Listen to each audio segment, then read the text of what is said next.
31 degrés à Cotonou et environ. Mesdames et messieurs, bonjour. Les titres.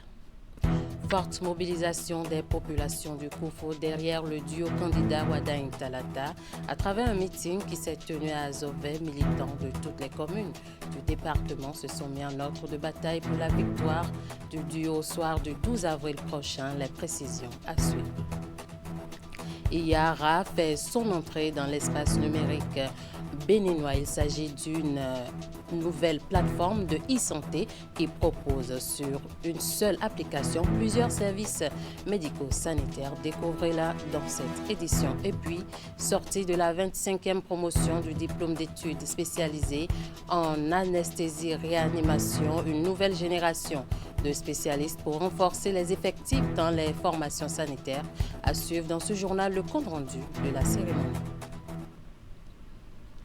Monsieur Chavesika, bonjour. Bonjour. Vous êtes directeur général de l'ABSSA. Vous êtes avec nous pour donner les précisions sur le retrait du lait Nursi des espaces de vente au Bénin. Merci de m'avoir invité. Nous allons revenir à cela tout à l'heure. Le maire de la commune de Cotonou, Luc Yankadja, exhorte les femmes à poursuivre la dynamique pour le rayonnement et surtout le développement du Bénin. C'est ce qu'on retient du message qu'il a adressé à ces dernières à l'occasion de la Journée internationale des droits de la femme. Un message d'encouragement et de reconnaissance à toutes ces concitoyennes de la ville de Cotonou. Voici pour vous un extrait de ce message. Chères femmes et filles de Cotonou, mes chers concitoyennes, en cette journée internationale des droits des femmes, je souhaite adresser un message de reconnaissance et d'encouragement à toutes les femmes de notre ville. Cotonou avance grâce à l'énergie et au courage de ces femmes dans nos quartiers, dans nos marchés, dans nos entreprises, dans nos administrations et dans nos familles. Les femmes sont au cœur de l'action.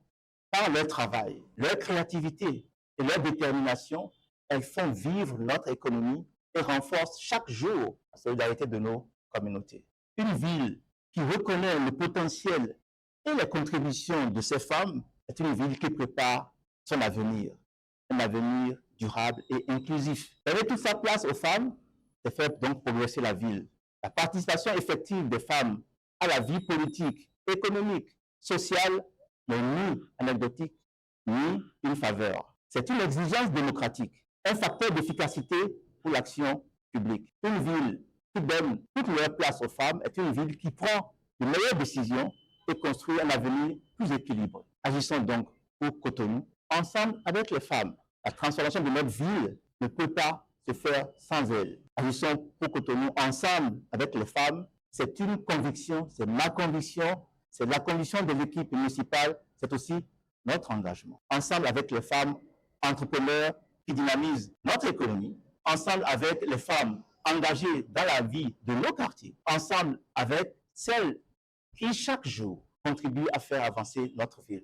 Car lorsque les femmes prennent toute leur place, la ville progresse. En ce 8 mars, je rends hommage à toutes les femmes et filles de Cotonou.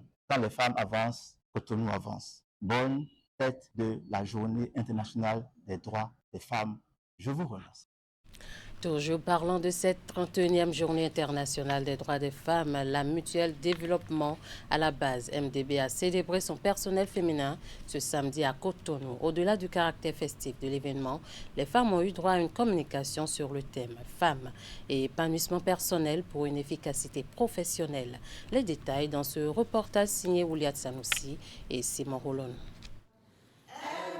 Pour une première fois, ces femmes de la mutuelle pour le développement à la base, MDB, sont célébrées par leurs responsables à l'occasion de la Journée internationale des droits des femmes. Elles expriment ici leur gratitude au directeur exécutif et au président du conseil d'administration de la MDB pour l'initiative. Aujourd'hui, nous célébrons notre force, nos réalisations et notre solidarité. Nous sommes des femmes de tous les horizons. Nous partageons un objectif commun, réussir et contribuer au succès de la MDB. Les femmes représentent un tiers du personnel de la MDB et jouent un rôle essentiel dans le fonctionnement et le développement de la mutuelle. Se basant sur le thème mondial, celles-ci ont eu droit à une communication sur femmes et épanouissement personnel pour une efficacité professionnelle. Merci pour votre contribution au niveau de notre institution. À la MDB, nous avons la ferme conviction que la femme épanouie et respectée est une femme capable d'innover, de contribuer pleinement à la réussite collective. Et on serait encore plus heureux, effectivement. Ce que je voudrais vous souhaiter, c'est ça, et célébrer davantage, c'est de voir les femmes à des positions de plus en plus en vue. Pour y arriver, vous devez progresser. Occasion pour ces femmes de rassurer de leur engagement et détermination à continuer à travailler pour le succès de la mutuelle pour le développement à la base. L'essentiel pour les responsables étant de faire triompher la MDB et de faire d'elle une institution qui fait la promotion de la femme et des questions d'égalité.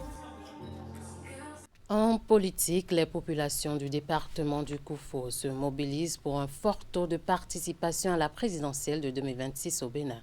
Et au niveau de chaque commune, des hommes et des femmes ont été mandatés et envoyés en mission pour sensibiliser leurs concitoyens dans ce sens. C'était à la faveur d'un meeting organisé ce dimanche à Azové. On va faire le point avec Narcisse Alossé et Florent Dou.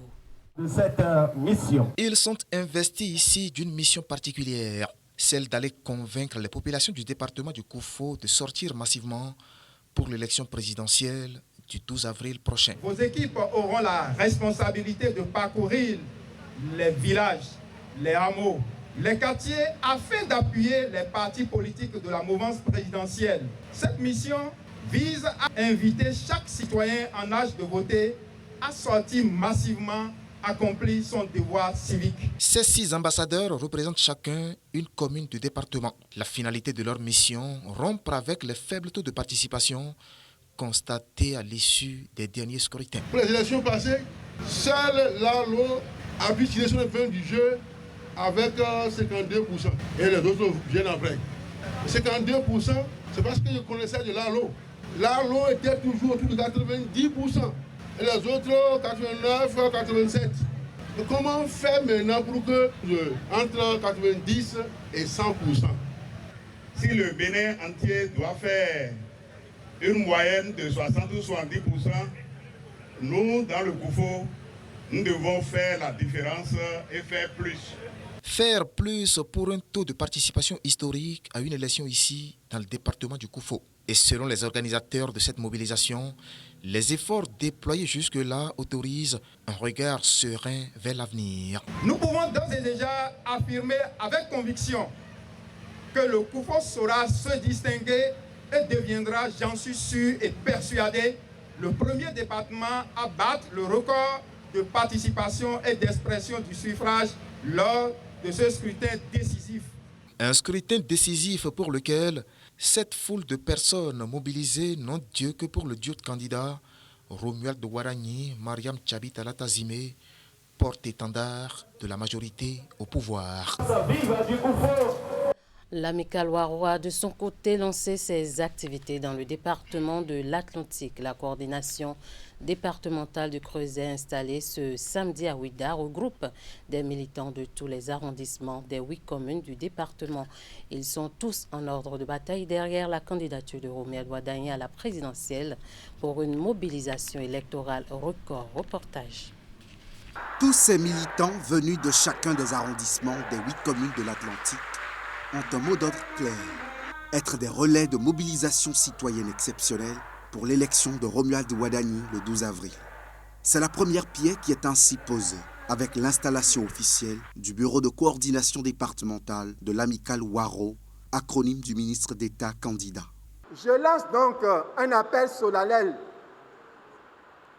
que chaque village, chaque quartier, chaque arrondissement, chaque commune de notre département se mobilise massivement pour participer au vote. Dans ce département réputé pour son dynamisme et sa vitalité politique, les membres de Waro vont mobiliser en masse et fédérer les forces vives pour porter la vision d'un Bénin moderne, ambitieux, prospère. Sur ce chantier, la jeunesse occupe une place de choix, de premier plan, dans cette amicale qui est un cadre d'expression par excellence des aspirations des jeunes.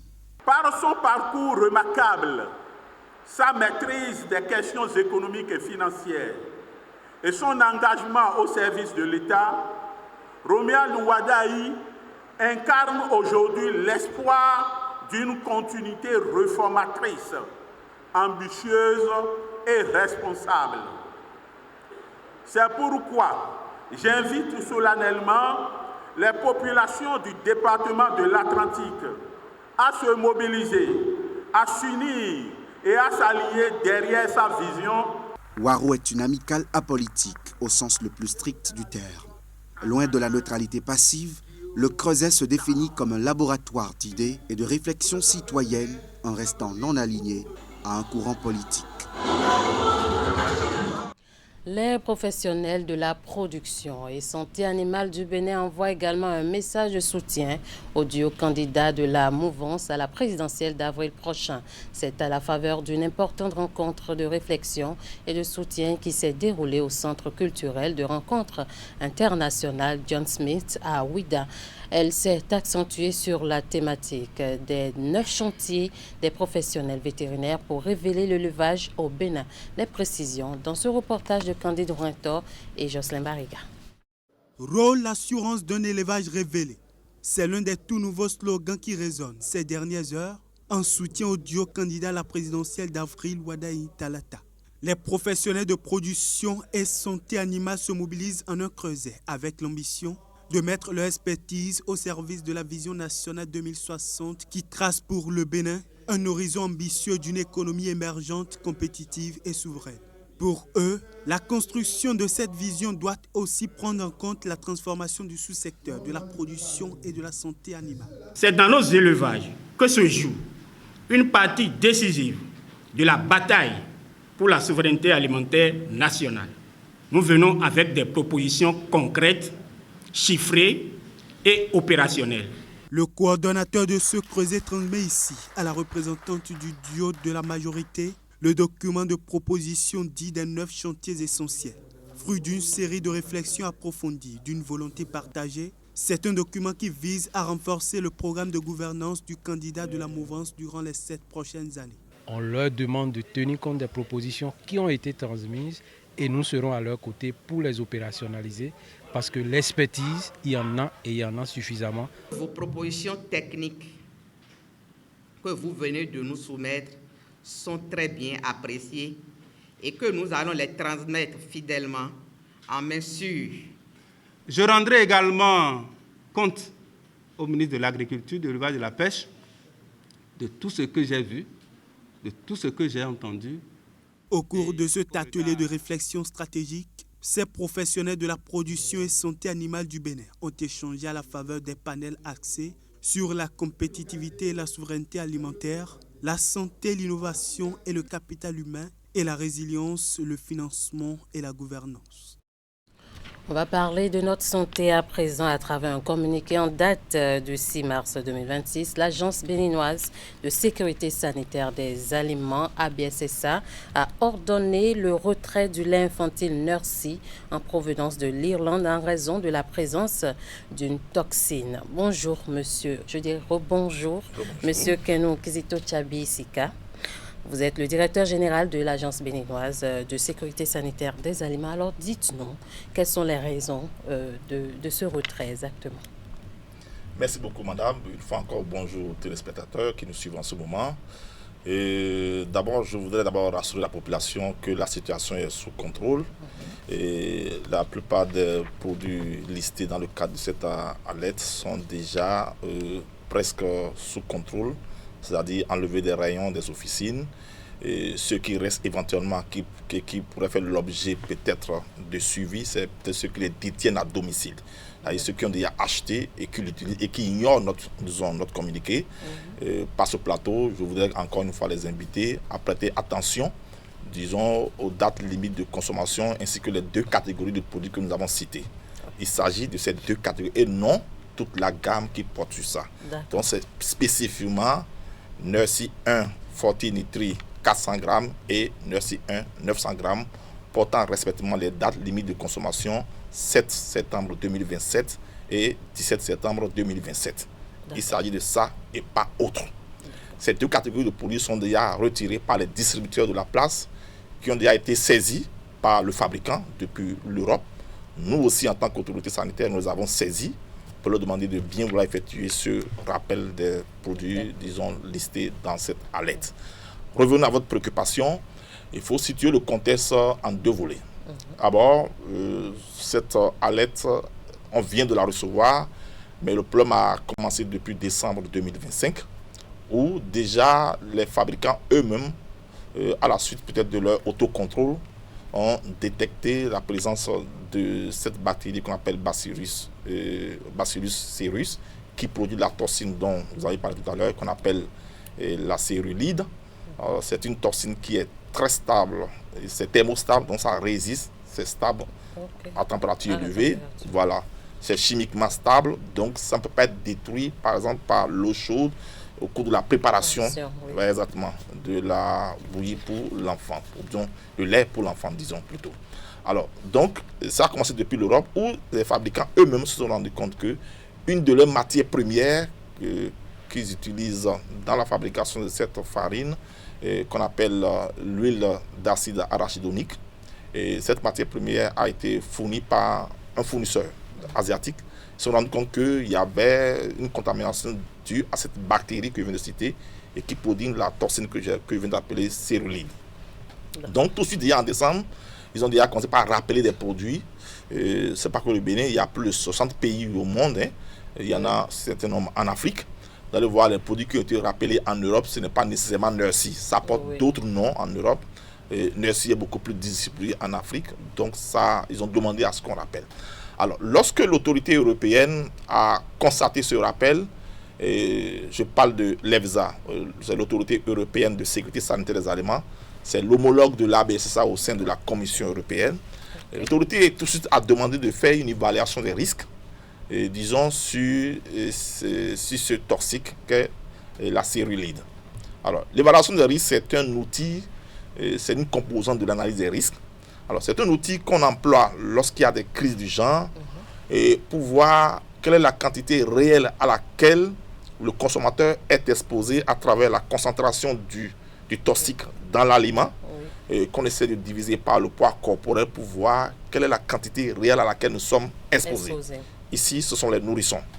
Alors, et pour pouvoir prendre une décision par rapport à la valeur qu'on aurait trouvée en divisant la concentration qu'il y a dans les laits par les poids corporels moyens d'un nourrisson, on trouve une valeur qu'on va aller comparer à une valeur toxicologique de référence, qu'on appelle en anglais acute reference dose.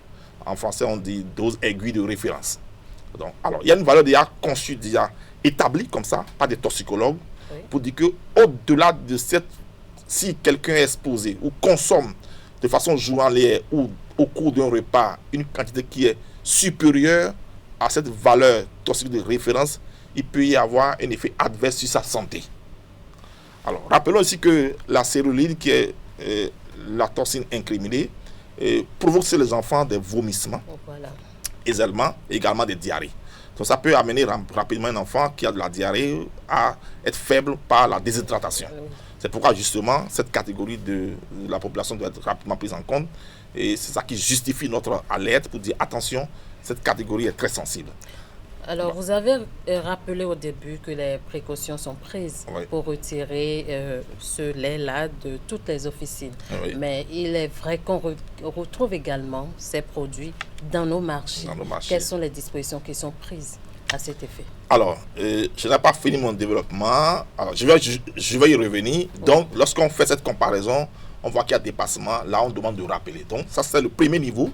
Et quand les fabricants ont demandé de retirer, quand l'Union européenne, quand la Commission européenne a pris le relais, elle a demandé à son autorité maintenant de lui faire une évaluation des risques et de calculer la dose aiguë de référence. Et c'est là qu'ils se sont rendus compte qu'effectivement, il y a nécessité de changer les valeurs de référence qu'il y avait avant. Donc, on a actualisé la dose aiguë de référence qui est passée de 0,03 microgrammes par kilogramme à 0,014. Vous voyez, presque la moitié. Alors, ils ont également profité, l'autorité a profité de ça pour actualiser les seuils critiques qu'on peut trouver dans une poudre, dans la boîte.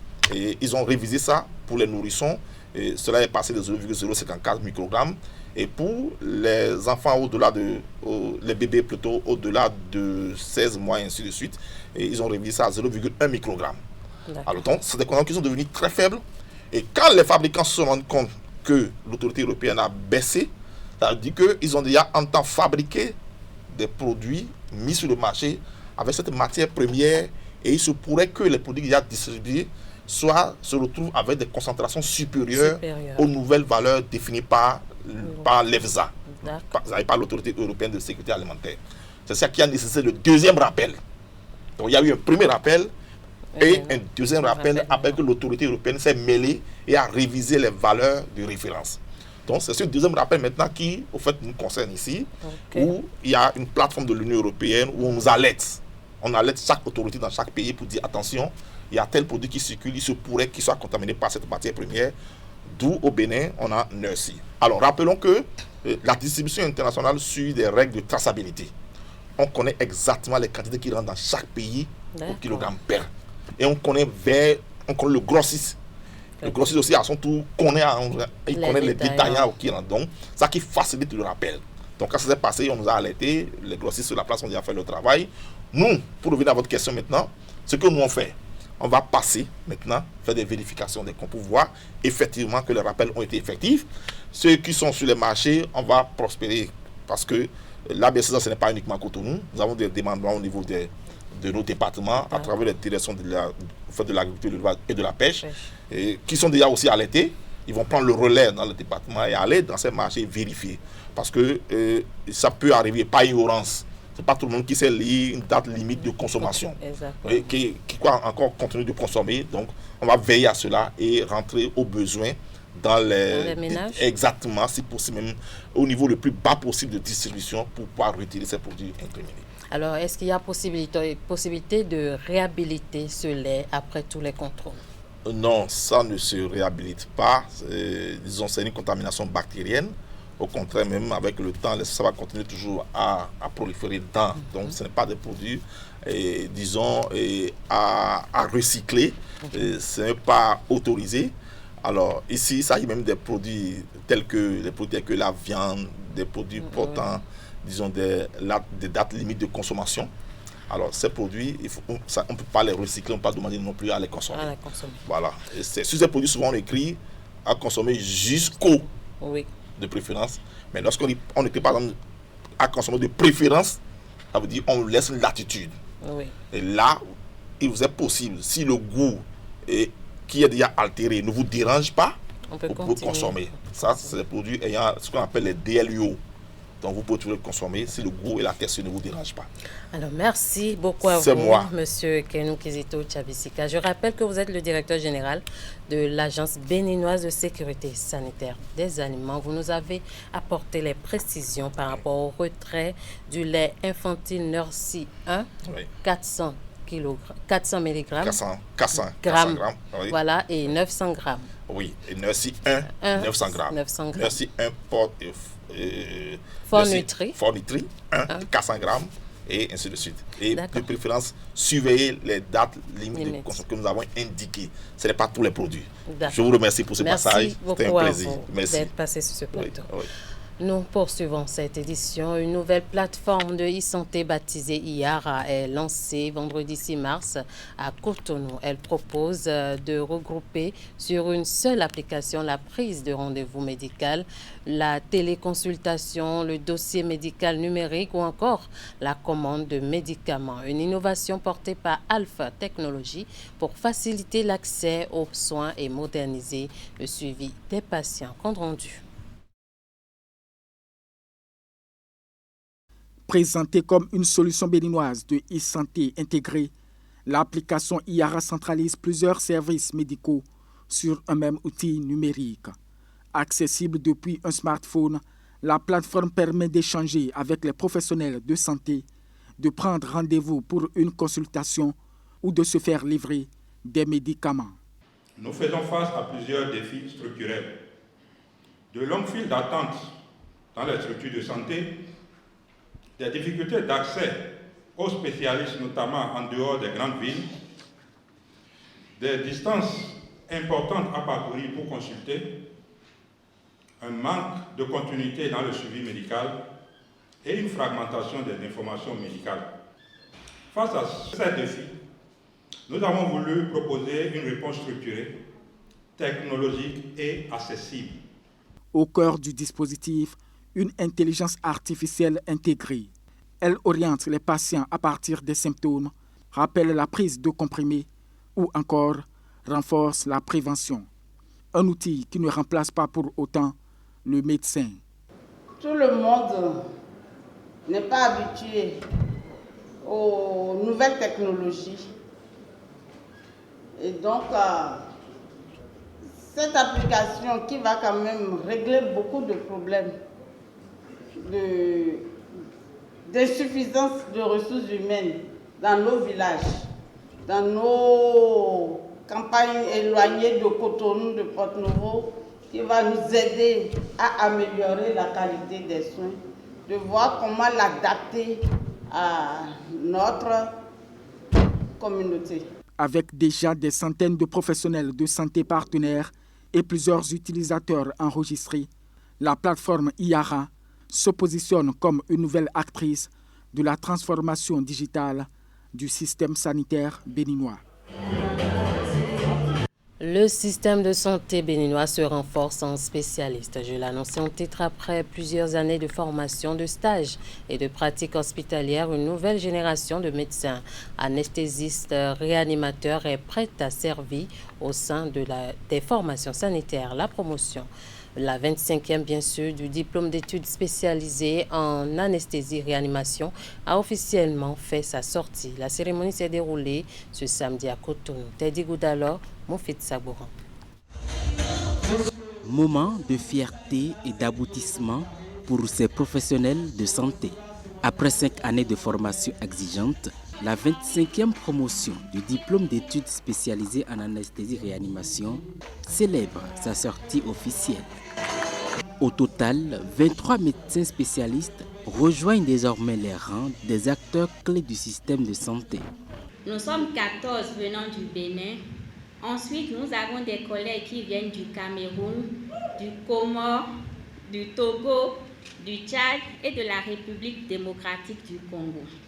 Ils sont assidus, corrects, travailleurs, intelligents, respectueux. Ils sont bons, j'allais dire très bons.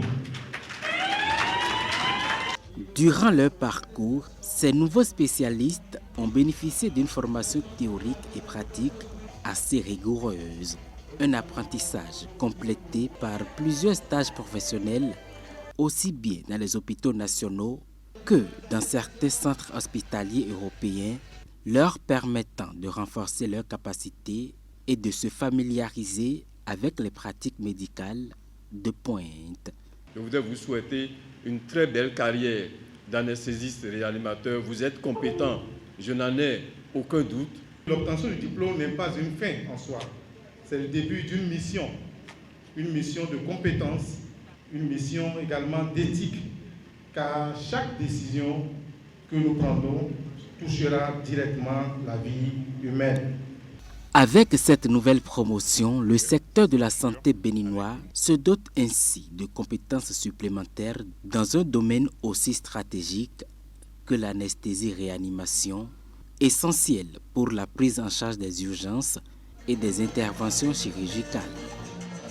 Le Bénin accueille à nouveau du 13 au 17 juillet 2026 la 6e édition de la Semaine d'opportunités aux entrepreneurs SOE 2026. Ceci après les 5 éditions déroulées aussi bien en Turquie, en Chine et au Bénin en 2025. Il s'agit d'une initiative portée au départ par Asana Group, mais qui est aujourd'hui autonome. L'information a été donnée aux hommes des médias au cours d'une conférence de presse animée par les organisateurs à Cotonou. Les objectifs, les innovations et les perspectives de cette 6e édition ont été dévoilés à l'occasion. Voici les détails dans ce reportage de Ouliat Sanoussi et Moufid Sabouran. Nous avions constaté que l'un des problèmes majeurs des jeunes entrepreneurs en Afrique, des entrepreneurs débutants ou qui sont déjà en plein développement. C'est leur capacité de pouvoir trouver des contacts à l'international. Et c'est pour résoudre ce problème que Waliou Aïné a initié depuis 5 ans déjà la Semaine d'opportunité aux entrepreneurs, SOE. Une initiative dont la vocation est de créer un cadre structuré de rencontres, d'échanges et de partenariats entre les entrepreneurs africains et internationaux. Nous avions fait 5 éditions avec bien évidemment des succès. On a fait 5 éditions aussi avec des erreurs.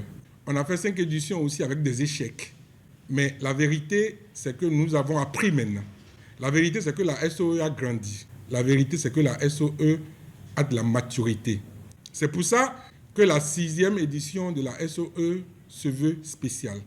Une édition spéciale qui connaîtra la participation de 250 industriels chinois, puis de 1500 entrepreneurs béninois et africains provenant de 15 pays du continent. La 6e édition de la SOE se tiendra à Cotonou du 13 au 17 juillet 2026 autour d'une grande innovation. Cette année, la SOE va connaître une exposition à l'instar de la foire de Canton en Chine. Vous allez voir des voitures chinoises qui seront exposées, des démonstrations seront faites. Vous allez voir du matériel chinois dans tous les secteurs d'activité. La SOE, c'est la solution du moment. Il ne faut pas se faire prier. Donc j'invite tous participants à pouvoir venir nous assister, travailler avec nous. Et je vous rassure que tous ceux qui vont venir à la SOE ne vont pas regretter. La semaine d'opportunité aux entrepreneurs, 6e édition, ambitionne de renforcer son positionnement comme plateforme stratégique de coopération économique entre la Chine et l'Afrique. Et voilà qui boucle ce 13h au Bénin. Merci de nous avoir suivis. Merci à toute l'équipe de rédaction, de réalisation et de diffusion. Passez un très bel après-midi en compagnie des programmes de Canal 3 Bénin.